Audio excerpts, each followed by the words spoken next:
Hello everyone, welcome to English classes by Anita. Students, today I am going to explain lesson number 9, Older Than History, from class 8, James English Reader, Silver Jubilee Edition by Ratna Sagar. Students, I will read this lesson line wise and explain in Hindi. So be with me and get ready for understanding. Before starting the lesson, we will go through the get set. So let's start. Older than history यानी कि इतिहास से भी पुराना. तो चलिए पढ़ते हैं. Get set. You are going to read about an American authors visit to Varanasi, यानी कि आप एक ऐसा जो पढ़ने जा रहे हो, ऐसी कहानी है जो कि एक अमेरिकन यानी कि अमेरिका का ऑथर है यानी कि लेखक है जो कि बनारस में विजिट करता है. One of the world's oldest continuously inhabited city, यानी कि जो बनारस है जो दुनिया का सबसे पुराना प्राचीन माना जाए तो लगातार प्राचीन मतलब कि निवास स्थान माना जा सकता है. The city is also one of the most culturally vibrant cities in India, और ये जो शहर है दुनिया मतलब कि भारत का सबसे एक रंग बिरंगा या कहा जाए विभिन्न प्रकार का मतलब कि इसमें जो संस्कृति है मतलब इस बनारस की जो संस्कृति है वो वाइब्रेंट है. It has been home to a number of great personalities who have contributed to India's rich heritage. तो ये जो it have been home to number of great personalities मतलब कि बहुत सारे ऐसे व्यक्तित्वों का या ऐसे महान लोगों का ये हैबिटेट निवास स्थान रह चुका है, या इसको बहुत सारे महान लोग इस सिटी से बिलोंग करते हैं जिन्होंने दुनिया के विरासत में बहुत बड़ा योगदान किया है. तो चलिए read the description of these personalities and number the pictures correctly. तो आप यहाँ पे देख सकते हो कि बहुत सारे पिक्चर्स दिए गए हैं और यहाँ पे आपको कुछ उनके बारे में डिस्क्रिप्शन दिया गया है. आप उसे पढ़िएगा और उस पर नंबर 1 पे कौन है, नंबर 2 पे है, आपको यहाँ पे पिक्चर पे नंबर 1 2 नंबर 3 लिखना है. तो नंबर 1 है, he was a scholar and educationist and a freedom fighter. He set up the iconic Banaras Hindu university, यानी कि वो शिक्षाविद रहे हैं और स्वतंत्रता सेनानी भी रहे हैं और उन्होंने बनारस हिंदू यूनिवर्सिटी की स्थापना भी की थी. तो कौन है उसमें, तो आप ये देख सकते हो मदन मोहन मालवीय. तो आप यहाँ पे 1 लिख दोगे. इसी तरीके से सारे डिस्क्रिप्शन को पढ़कर आप इस पिक्चर्स पे नंबर दीजिएगा. चलिए स्टार्ट करते हैं स्टोरी को. This is an extract from the book following the equator a journey around the world, यानी कि ये जो अंश हम पढ़ने जा रहे हैं वो फॉलोइंग द इक्वेटर बुक से लिया गया है, या जर्नी अराउंड द वर्ल्ड भी कह सकते हैं उसको. Following the equator a journey around the world से लिया गया है. अ ट्रेवलॉग यानी कि यात्रा वृत्तांत है. बाय मार्क ट्वेन द्वारा लिखा गया, यानी कि जो इसके ऑथर हैं वो मार्क ट्वेन है और जो बनारस विजिट करते हैं उनका नाम मार्क ट्वेन है. The celebrated writer of classic such as Tom Sawyer and Huckleberry Finn, यानी कि वो इतने जो क्लासिक मतलब कि जो क्लासिक नॉवेल्स या क्लासिक क्या कहा जाए या बहुत प्राचीन लेखक हैं और फेमस लेखक हैं जिन्होंने Tom Sawyer and Huckleberry Finn को भी लिखा हुआ है. Which details his journey across the world in 1895. तो उन्होंने अपनी जो जर्नी यानी कि जो यात्रा की थी वो 1895 में उन्होंने इसके बारे में पूरी दुनिया की जो यात्रा की थी उसके बारे में बताया है.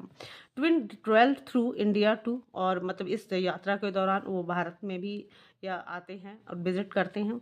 Which was ruled by the British at the time, और उस टाइम जब वो भारत में आते हैं तो उस समय ये भारत पे ब्रिटिश का रूल था यानी कि ब्रिटिश का शासन चल रहा था. Twain took the time to explore and appreciate the land and the culture. तो ट्विन टुक द टाइम यानी कि ट्विन ने समय निकाला एक्सप्लोर यानी कि खोज करने के लिए, यानी कि यहाँ की धरती पर वो आए और उन्होंने यहाँ की संस्कृति की खोज की और उसकी प्रशंसा भी की. The extract offer us the unique opportunity to read a non fiction account from Twain. तो ये जो एक्सट्रैक्ट हम पढ़ने जा रहे हैं वो हमें एक मतलब कि ऑफर करता है एक यूनिक अपॉर्चुनिटी, मतलब कि एक अलग अनोखा जो अवसर प्रदान करता है कि उनके नॉन काल्पनिक मतलब कि ये काल्पनिक कोई स्टोरी नहीं है जो कि ट्विन द्वारा लिखी गई है. Some of his perspective may be unusual and unfamiliar to us.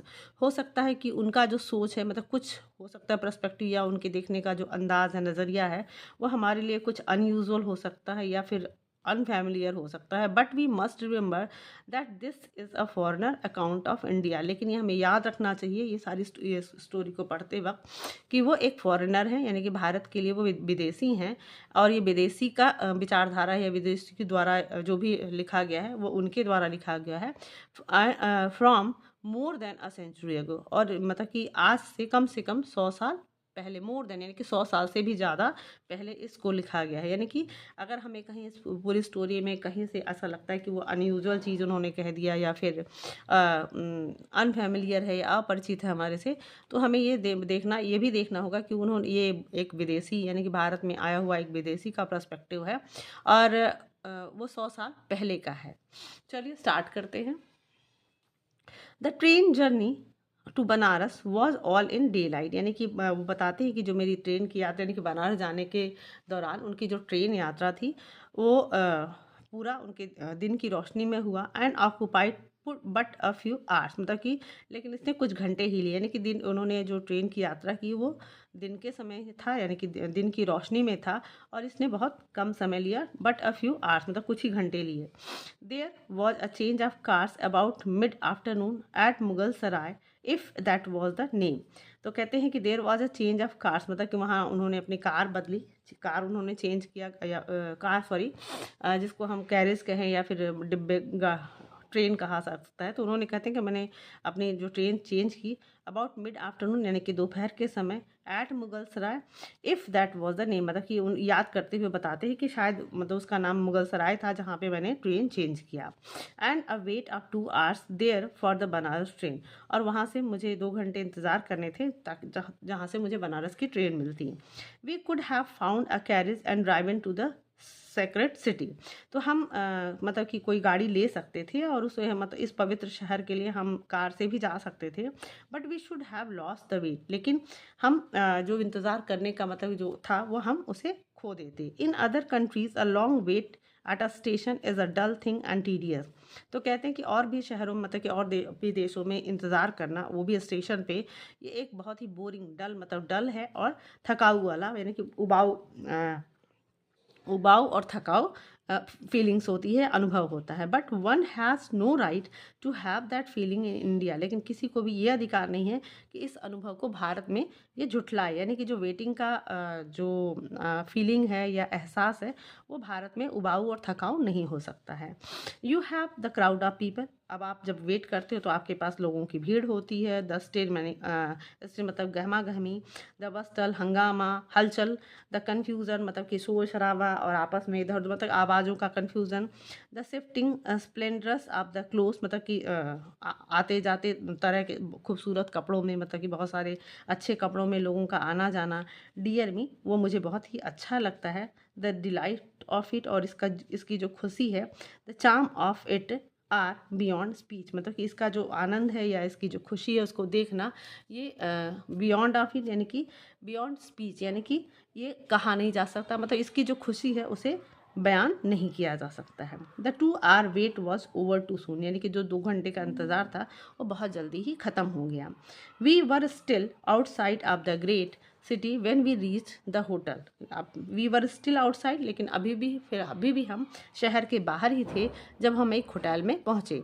It was a quiet and home like house, मतलब कि ये जो होटल था वो बहुत ही शांत था और एक घर जैसा था।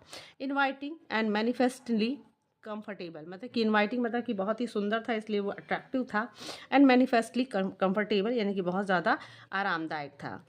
But we liked its annex better, लेकिन हम लोग, एनेक्स का मतलब होता है an extension of existing building, exciting building, मतलब कि इट उसके एनेक्स बिल्डिंग बेटर मतलब कि उससे ज़्यादा हमें अच्छा एक दूसरा मिल गया।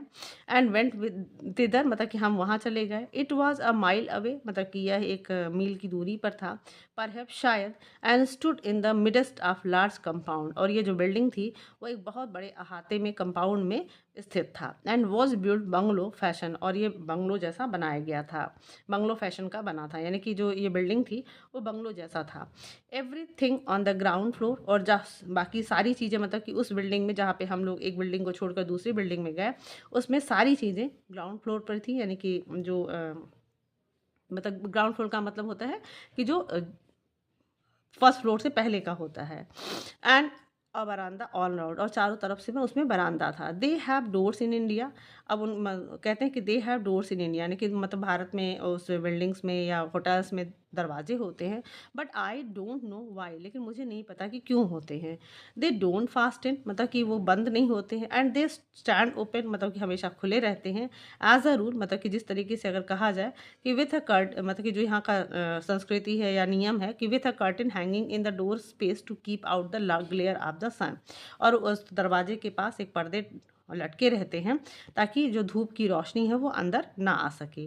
There was one tree in the compound, और उस कंपाउंड में यानी कि अहाते में एक पेड़ भी था। And a monkey lived in, और उस पर एक बंदर भी रहा करता था, मतलब रहता था। There was a softly creaking well close by, और देयर वॉज अ सॉफ्टली, मतलब कि बहुत ही सॉफ्ट, मतलब मुलायम सा क्रीकिंग क्रीकिंग साउंड आता था, एक मतलब क्रीकिंग साउंड, एक जो उसके बगल में कुआं होता था, यानी कि उस कंपाउंड के पास में एक कुआं था, और जिसमें से एक बहुत ही सॉफ्ट क्रीकिंग आवाज़ भी आती रहती थी। And a couple of oxen drew water from it by the hour, और कपल यानी कि दो जो बैलों की जो जोड़ी थी उसमें से घंटों तक वो पानी निकालते थे। सुप्रिटेंडेंट बाय टू इंडियंस, और जो कि दो भारतीयों की देखरेख में था, यानी कि जो उस कुएं से जो बैल थे, यानी कि बैलों की जो जोड़ी थी वो घंटों उस पर काम कर रहे थे और पानी निकाल रहे थे, और जो कि एक भारतीय दो भारतीयों द्वारा उसकी देखभाल की जा रही थी, यानी कि उनकी देखरेख में पानी निकाला जा रहा था। The tree and the well were the only scenery, यानी कि अब जो उस कंपाउंड में एक पेड़ था और एक कुआं था, यही वहाँ की सीनरी थी। And so the compound was a soothing and lonesome and satisfying place. तो जो एंड सो द कंपाउंड, यानी कि जो कंपाउंड था वॉज अ सूदिंग, मतलब कि बहुत ही कंफर्टेबल था, लोनसम था, थोड़ा सा अकेला था, मतलब वहाँ पे बहुत ज़्यादा शोर शराबा नहीं था। एंड सेटिस्फाइंग प्लेस, और मुझे संतुष्टि भरा जगह था। And very restful after so many activities, मतलब कि बहुत सारी एक्टिविटीज़ होने के बावजूद वो बहुत ज़्यादा कंफर्टेबल था, क्वाइट था, रेस्टफुल था, मतलब आरामदायक था। There was nobody in our bungalow but ourselves, मतलब कि हमारे अलावा उस बंगलो में कोई भी वहाँ नहीं था।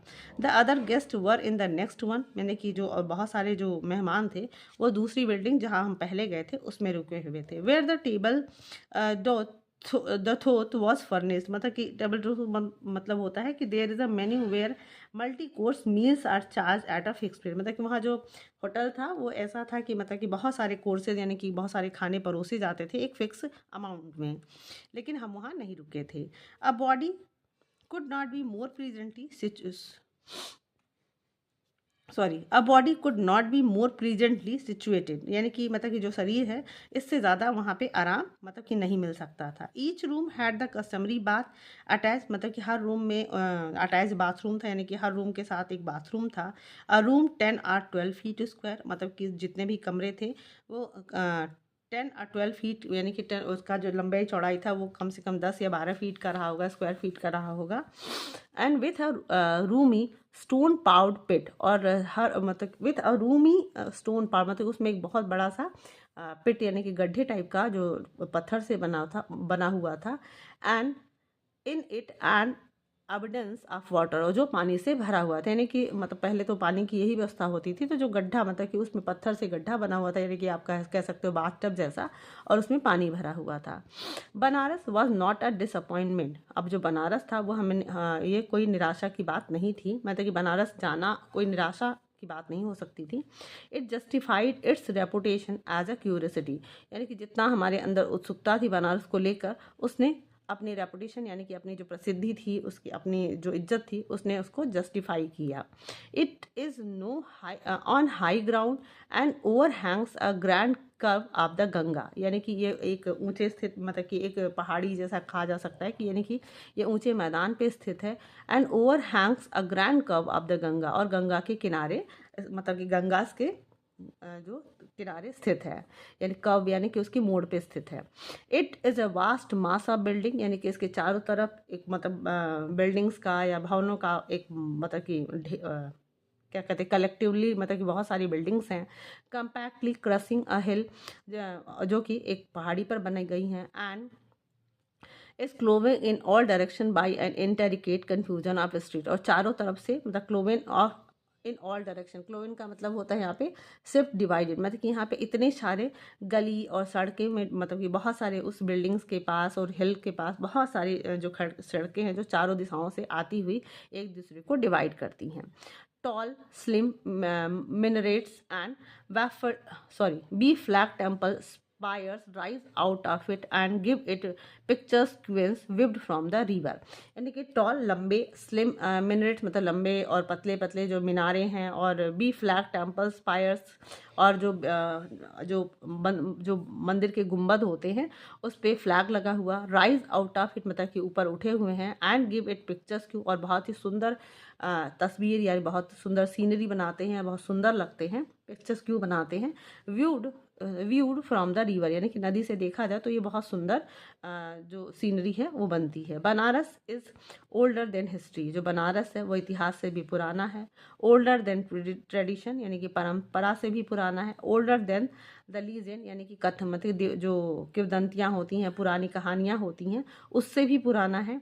And looks twice as old as all of them put together, और इसमें से मतलब कि ये अगर हम सारी कहानियों को, सारी परंपराओं को या सारे इतिहास को एक साथ भी रख लें तो उससे भी दुगना ये पुराना लगता है। इन बनारस देयर आर मस्जिद, बनारस में बहुत सारी मस्जिदें भी हैं। There are temples without number, और यहाँ पे मतलब अनगिनत मंदिरें भी हैं, यानी कि जो बनारस है वहाँ पे अनगिनत नंबर बहुत ज़्यादा संख्या में मंदिर हैं। क्वेंटली शेप्ड मतलब कि एक्स्ट्रा ऑर्डिनरी शेप मतलब कि इसके अलग अलग विभिन्न प्रकार की जो शेप हैं, आकृतियाँ हैं और बहुत ही खूबसूरत हैं। And elaborately sculptured little stone temples crowd all the lanes। और एल्बोरेटली मतलब एल्बोरेटली मतलब होता है कि जो बहुत ज़्यादा खूबसूरती से, यानी कि जो भी क्वेंटली शेप यानी कि बहुत ज़्यादा एक्स्ट्रा ऑर्डिनरी उसकी जो अलग अलग आकृतियाँ हैं, बहुत ही खूबसूरती से जो स्कल्पचर्ड है, जो कि मतलब मूर्तियाँ हैं उसके जो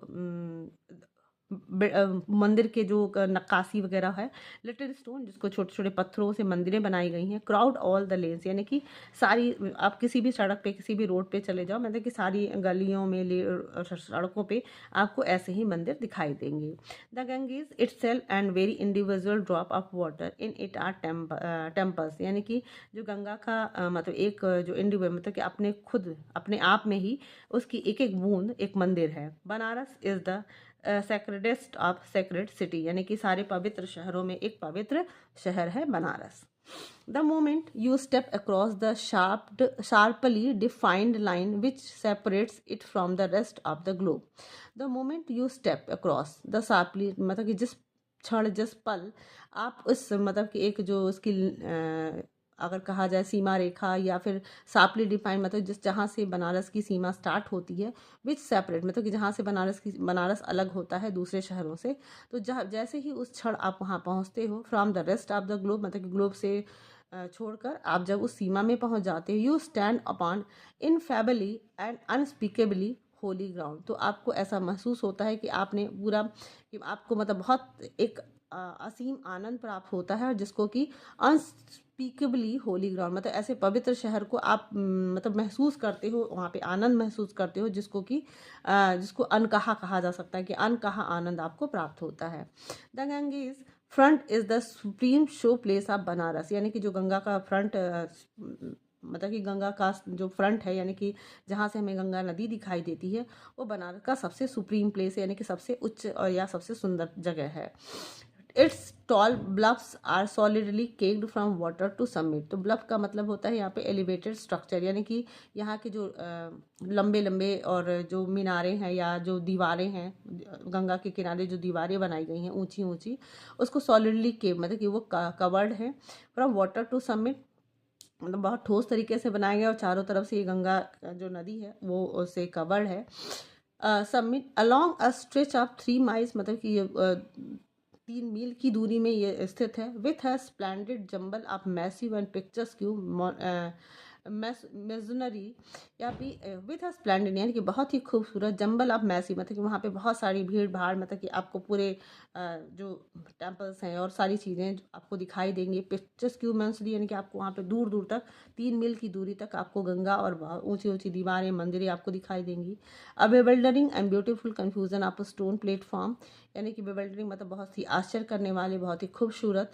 कन्फ्यूज़न ऑफ स्टोन यानी कि आपको वहाँ पे पत्थरों की जो प्लेटफॉर्म बनाए गए हैं, यानी कि चबूतरे बनाए गए हैं, जो टेम्पल्स हैं, मंदिर है। स्टेयर फ्लाइट्स यानी कि जो सीढ़ियाँ हैं। रिच एंड स्टेटली प्लेसेस मतलब कि वहाँ पे जितने भी पैलेसेस, यहाँ पे जो भी महल हैं यानी कि बहुत ही आलीशान जो महल हैं वो आपको बहुत ही आश्चर्य और खूबसूरत देने वाले सीन होते हैं। Now here a break now sorry now here a glimpse of the bluff itself मतलब कि नाउ हियर अ ब्रेक मतलब यहाँ पे कोई भी ब्रेक नहीं है, कोई रुकावट नहीं है। Now here a glimpse of a bluff itself मतलब यहाँ पे आपको सिर्फ यहाँ पे ब्लफ यानी कि ऊंची ऊंची जो स्ट्रक्चर हैं उसकी आपकी झलक मिलेगी। All the long face of it is a compactly walled from sight by the crammed perspective of platform. तो ऑल द लॉन्ग फेसेस मतलब कि अगर हम दूर तक इसको देखें तो कम्पैक्टली वॉल्ड फ्रॉम साइड मतलब कि आपको दूर तक मतलब जहाँ तक आपकी नज़र जाएगी, जहाँ तक आपका साइट आपको दिखाई देगा, by the cramped perspective of platform आपको मतलब कि ऊंचे और बहुत ही खूबसूरत जो चबूतरे दिखाई देंगे। And souring stair souring stairways मतलब कि आपको वहाँ पे सीढ़ियाँ जो कि मतलब कि सुंदर सीढ़ियाँ दिखाई देंगी, सीढ़ियों का रास्ता दिखाई देगा। स्कल्पचर टेम्पल यानी कि जो नक्काशी वाले मंदिर दिखाई देंगे। मैजेस्टिक पैलेसेस मतलब कि बहुत ही जादुई या बहुत ही खूबसूरत जो महल होंगे। Softening away into the distance मतलब कि दूर तक मतलब जितने दूर तक आप देखोगे, जितनी दूरी तक आपकी नज़र जाएगी आपको ये सब दिखाई देंगे। एंड देयर इज़ मूवमेंट और वहाँ पे आपको सिर्फ मूवमेंट यानी कि हलचल दिखाई देगी, मतलब कि आवाजाही और मूवमेंट मतलब होता है हलचल। मोशन यानी कि चलना मतलब आपको सिर्फ लोगों का चलना दिखाई देगा। ह्यूमन लाइफ एवरीवेयर चारों तरफ आपको ह्यूमन लाइफ यानी कि इंसानी जीवन दिखाई देगा, यानी कि आपको भीड़ भाड़ दिखाई देगी। एंड ब्रिलियंटली कस्टम और बहुत ही खूबसूरत से उसको कस्टम किया गया होगा। दे stream in rainbows up and down the lofty stairways and massed in metaphorical flower gardens in the miles of great platform at the river's edge. The stream in rainbow मतलब कि आपको जब लोगों का आना जाना होगा तो आपको ऐसा लगेगा कि वहाँ पे इंद्रधनुषी एक तरंग निकल रही है। अप एंड डाउन मतलब कि जो सीढ़ियों से लोग ऊपर और चढ़ते हैं, लॉफ्टली स्टेयर वेज यानी कि जब सीढ़ियों से लोग रंग बिरंगे सुंदर सुंदर कपड़ों में पहने हुए लोग जब ऊपर से नीचे आते हैं तो आपको ऐसा लगेगा कि इंद्रधनुष कि वहाँ पे धारा बह रही है, मतलब कि वो जो धारा है वो इंद्रधनुषी हो गई है। And massed in metaphorical flower garden और ऐसा लगेगा कि बहुत बड़ा सा मतलब कि एक फ्लावर गार्डन यानी कि रंग बिरंगे कपड़ों में लोग फूलों का बगीचा जैसा दिखते हैं। On the miles of great platform at the reverse में मतलब कि आपको मतलब मीलों तक आपके जो महान जो ग्रेट प्लेटफॉर्म यानी कि उस नदी के किनारे रिवर्स के एज के किनारे जो प्लेटफॉर्म है वहाँ पे आपको मीलों तक ऐसा ही फ्लावर गार्डन और इंद्रधनुषी जैसा आपको नज़ारा दिखाई देगा। We made the usual trip up and down the river हमने एक यूजुअल ट्रिप एक सामान्य ट्रिप की अप एंड डाउन यानी कि हमने एक बार मतलब नदी से उधर एक उस पार गए, वहाँ से फिर वापस आए। Seated in a chairs under an awning on the deck of the usual commodious hand propelled boat यानी कि हम लोगों ने एक मतलब यूजुअल ट्रिप की अप एंड डाउन का। सीटेड इन चेयर्स मतलब कुर्सियों पे बैठकर, जो कि मतलब कि एक ऐसा बोट जहाँ पे एक हाउस जैसा मतलब कि हम वहाँ पे उसमें ऊपर से जो कवर होता है रूम जैसा होता है, बहुत ही कंफर्टेबल प्लेस होता है। उस ऐसी नाव में जो आप बनारस जाओगे तो देखोगे, तो हमने ऐसी नाव में वहाँ बैठे और जो कि हाथ से यानी कि उसको हाथ से चलाया जाता था यानी कि चप्पू के द्वारा चलाया जा रहा था। वी मेड इट 2 और 3 टाइम्स मतलब हमने अप एंड डाउन यानी कि एक बार जाना फिर वापस आना, हमने इसको 2 या 3 बार किया। And could have made it with increasing interest and enjoyment many time more और इसको हम और भी ज़्यादा मतलब कि इसको और भी बार रिपीट कर सकते थे, क्योंकि जो made it with increasing interest क्योंकि जितनी बार हम जाते थे हमारा जो इंटरेस्ट था, हमारी जो रुचि थी और भी बढ़ती जाती थी और जो हमारी खुशी थी, आनंद था, वो और भी बढ़ता जाता था। फॉर ऑफ कोर्स अवश्य ही the palaces and temples would grow more and more beautiful every time one saw them मतलब कि जब भी आप उनको देखते थे, जब जितनी बार आप देखोगे मतलब चाहे वो पैलेसेस हो यानी कि टेम्पल्स हो या फिर महल हो, आप जितनी अवश्य ही जितनी बार आप देखोगे आपका जो इंटरेस्ट है या फिर उनकी जो खूबसूरती है वो उतनी ही बार बढ़ती जाती है। For that happens with all such thing, और यही सारी चीज़ें मतलब और भी सारी चीज़ों के साथ होती है। यानी कि आप जितनी बार, मतलब ऐसा नहीं कि आपने एक बार देख लिया तो आपका जो इंटरेस्ट है वो ख़त्म हो गया। आप जितनी बार देखोगे वो आपको उतनी बार ही खूबसूरत होगा, दिखाई देगा, और आपका इंटरेस्ट और भी उसमें बढ़ेगा। फॉर एजेस एंड एजेस, यानी कि बहुत एजेस मतलब कि कई सालों से, बहुत समय पहले भी Indians have had absolute faith that the water of the Ganges was absolutely pure. तो एज ऑफ एज मतलब कि बहुत युगों से जो भारतीय हैं उनका ये विश्वास था, एक मतलब अटूट विश्वास था कि जो गंगा का जो पानी है वो बहुत ज़्यादा पवित्र है, मतलब कि एकदम पवित्र है। Could not be defiled by any contact whatsoever, मतलब कि कुछ भी अगर उसके कॉन्टैक्ट में आ जाए, कोई भी बुरी चीज़ भी आ जाए तो उससे गंदा नहीं हो सकता, अब अपवित्र नहीं हो सकता।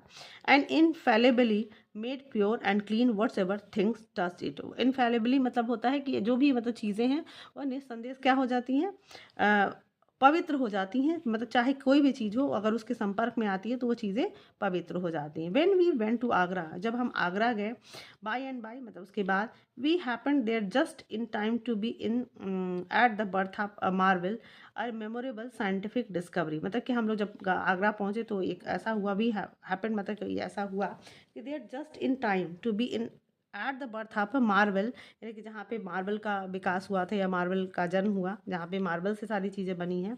अ मेमोरेबल साइंटिफिक डिस्कवरी मतलब कि वहाँ पे एक बहुत ही अगर उसको कहा जाए तो एक मेमोरेबल यानी कि यादगार साइंटिफिक डिस्कवरी हुई, खोज हुई, यानी कि वैज्ञानिक खोज हुई। The discovery that the certain ways Ganges water is the most पजिएस्ट प्यूरीफायर इन द वर्ल्ड। मतलब कि एक जब हम लोग आगरा पहुँचे तो यहाँ एक बहुत बड़ा एक साइंटिफिक खोज हुआ, और वो खोज ये था कि दैट इन सर्टेन वेज मतलब कि किसी भी निश्चित तरीके से कहा जाए कि गंगा का जो पानी है द मोस्ट पजिएस्ट प्योरीफायर, मतलब कि सबसे ज़्यादा पजिएस्ट मतलब पावरफुल, बहुत ज़्यादा शक्तिशाली प्योरीफायर है इन द वर्ल्ड, यानी कि दुनिया का सबसे शक्तिशाली प्यूरीफायर है।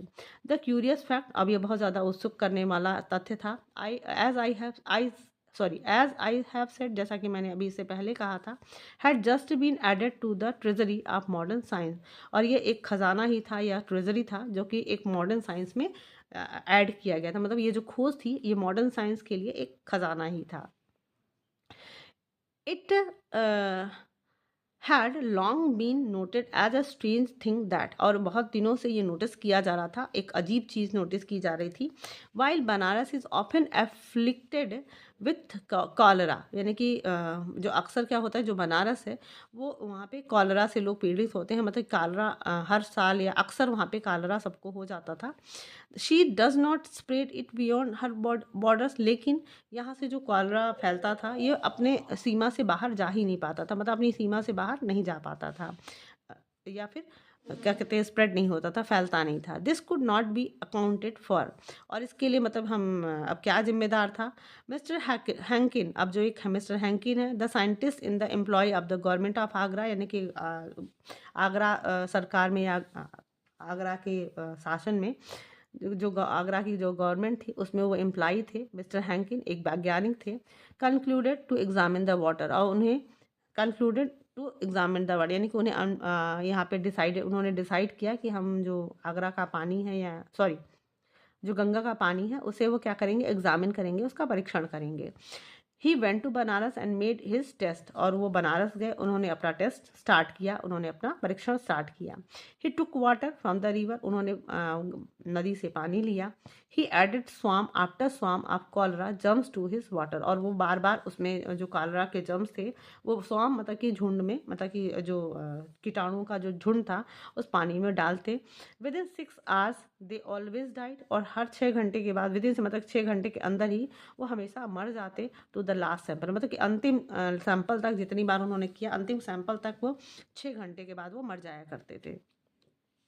How did the ancient Indians find out the water secret in दो एंशियंट एजेस। अब how did the ancient Indian, यानी कि जो प्राचीन भारतीय थे, किस तरीके से उन्हें पता चला कि जो पानी है वाटर सीक्रेट, मतलब कि इस वाटर का जो रहस्य था, इन दो जो प्राचीन युग में इन भारतीयों को कैसे पता चला कि ये पानी का जो रहस्य था। Had they germ scientist then, अब यहाँ पे जो मार्क ट्विन है वो पूछते हैं कि क्या उनके पास जर्म वैज्ञानिक रहा करते थे। वी डू नॉट नो, हमें बिल्कुल भी नहीं पता. We only know that they had a civilization long before we emerge from savagery. यानी कि कहते हैं कि लेकिन हम इतना ज़रूर जानते हैं, मतलब कि हम यहाँ पे जो ट्विन जी कितना सुंदर बात कह रहे हैं, कितनी खूबसूरत बात कह रहे हैं कि हमें ये नहीं पता कि जो प्राचीन भारतीय लोग थे और उस प्राचीन युग में इस पानी की जो पवित्रता थी या फिर उसके के रहस्य को वो कैसे समझ गए थे. क्या उनके पास कोई जम या कीटाणु का जो वैज्ञानिक हुआ करता था, हमें इसके बारे में कुछ नहीं पता है. वी ओनली नो, हम बस इतना जानते हैं कि that they had a civilization, मतलब उनके पास एक बहुत पहले समय से, बहुत ही लंबे समय से एक प्राचीन सभ्यता थी. बिफोर वी इमर्ज फ्रॉम सवेजी, जब हम बर्बरता से उभर रहे थे, यानी कि जब हम अपने एक मतलब होते कि एनिमल से बन के धीरे धीरे हम सिविलाइजेशन की तरफ आ रहे थे, उस टाइम भारत के पास एक बहुत ही उच्च क्वालिटी की सभ्यता थी. So far as I am able to जज, मतलब कि जितना मैं कह सकता हूँ या मैं जितना कहने के योग्य हूँ, जितना मैं अभी तक समझ पा रहा हूँ, nothing has been left undone, कुछ भी यहाँ पे मतलब कि अनछुआ या कुछ भी ऐसा नहीं छोड़ा गया है कि जो अधूरा रह गया हो. इधर बाई मैन, या मतलब कि या तो इधर बाई मैन और नेचर, मतलब कि प्रकृति के द्वारा या इंसानों द्वारा यहाँ भी कुछ भी चीज़ें अनडन नहीं, यानी कि अधूरी नहीं छोड़ी गई हैं, to make India the most extraordinary country that the sun visits on his round. मतलब कि भारत को एक एक्स्ट्राऑर्डिनरी, मतलब अत्यधिक सुंदर या अलग मतलब कि एक एक्स्ट्राऑर्डिनरी, मतलब कि अत्यधिक अलग देश बनाने के लिए जहाँ पे सन भी विजिट करने आता है, यानी कि सन भी एक बार भारत को मिलने ज़रूर आता है. Nothing seems to have been forgotten, nothing seems to have been forgotten, मतलब कि ऐसा प्रतीत होता है कि कुछ भी यहाँ पे बुलाया नहीं गया, मतलब सारी चीज़ें बहुत ही वेल मैनेज की गई हैं, चाहे वो प्रकृति द्वारा चाहे आदमी द्वारा. नथिंग ओवरलुक, कुछ भी ओवरलुक नहीं हुआ, मतलब कि कुछ भी ऐसा नहीं हुआ कि मतलब जल्दबाजी में या कुछ भी ऐसा छोड़ दिया गया. Perhaps it will be simplest to generalize her with one all comprehensive name. तो कहते हैं कि इस मतलब जो भी वो अपना जो विचार बता रहे हैं, वो कह रहे हैं कि इन सारी चीज़ों को हम एक ही लाइन में कॉम्प्रिहेंसिव कह सकते हैं, मतलब एक सारांश में हम ये बस इतना कह सकते हैं कि द लैंड ऑफ वंडर, यानी कि जो भारत है वो द लैंड ऑफ वंडर है, यानी कि आश्चर्य का जमीन. मतलब ये कहते हैं कि मतलब ये जो भारत है वो द लैंड ऑफ वंडर्स है. तो स्टूडेंट्स, आई होप आपको ये बनारस के बारे में एक विदेशी द्वारा इतना अच्छा, इतना सुंदर विचार सुनकर मुझे तो लगता है कि बहुत ही प्राउड फील हुआ होगा कि हम इतने अच्छे सिविलाइजेशन से बिलोंग करते हैं और इस इंडिया के हम लोग निवासी हैं जहाँ पे विदेशी भी आके इसकी खूबसूरती की तारीफ करते हैं. तो आई होप आपको ये लेसन बहुत ही अच्छे से समझ में आया होगा. So if you like the explanation, do share with your friends and very thank you for watching.